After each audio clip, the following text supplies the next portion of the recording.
You know, those incredibly talented, super ambitious people, the ones who, for some reason, end up destroying themselves? Well, according to author Ryan Holiday, our greatest enemy isn't some competitor out there, or our circumstances. Nope, it's that arrogant little voice inside our own heads, our ego.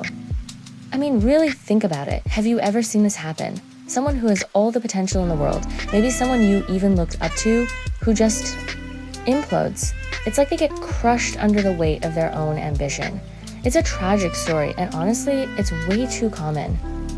So to be clear, when we say ego, we're not talking about healthy self-confidence. That's a good thing. We're talking about something else entirely. We're talking about a blind belief in your own importance. You know that voice, the arrogant, selfish one that whispers in your ear and pushes you past confidence and straight into delusion. That is the enemy we're going to be talking about today, because it sets traps for us at every single stage of life. So let's start at the beginning. Aspiration. This is when we're hungry, we're chasing our dreams, we're trying to make a name for ourselves, and it's right here in the very beginning that ego starts quietly digging the hole we might eventually fall into. Just look at Alexander the Great. I mean, this guy was the definition of a prodigy. He was brilliant, handsome, educated by Aristotle himself. And by the time he was 30, he had conquered pretty much the entire known world. But at the absolute height of his power, he started to believe his own hype. He started to think, maybe I'm not just a king, maybe I'm a god. He became so arrogant, so paranoid.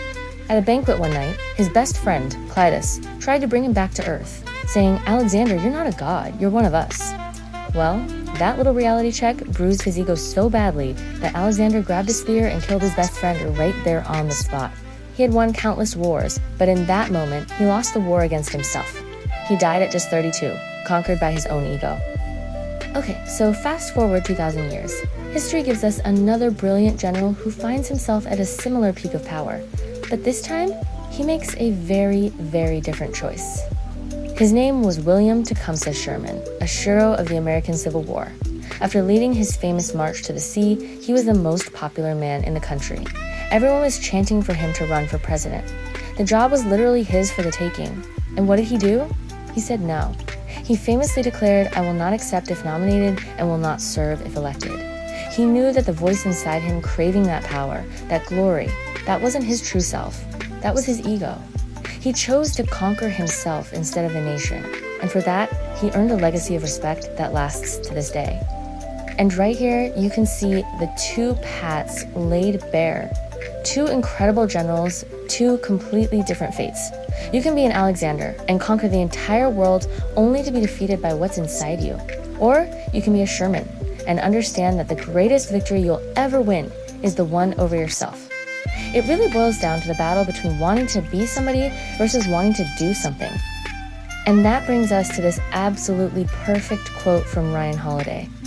Ego makes you want to be somebody. Humility makes you want to do something. Let that sink in for a second. It's such a powerful way to frame it, and it's a crucial thing to remember as we move into the next stage of life. So what happens when you move past aspiration? You actually succeed. You've reached your goal. You've made it. And this, believe it or not, is when ego becomes even more dangerous, even more subtle.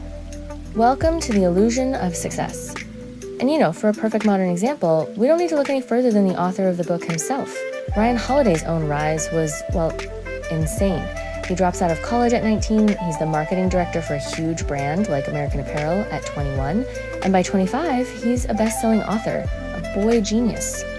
But just a few years later, it all came crashing down. We're talking burnout, anxiety, and a full-on ego collapse. And you want to know what the final straw was? The thing that broke him? A bad Wi-Fi connection. I'm not kidding. He got home after weeks on the road, couldn't get online, and had a complete panic attack. All he could think was, if I can't send these emails, my whole world will fall apart. And in that ridiculous moment, he had this crystal clear realization. He wasn't being driven by purpose anymore. He was being driven by the desperate need to maintain this image of success. His ego was in the driver's seat, and it was driving him right off a cliff. That experience led him to this profound insight, right here in this quote. Success can intoxicate you. Humility keeps you sober. It's so true, isn't it?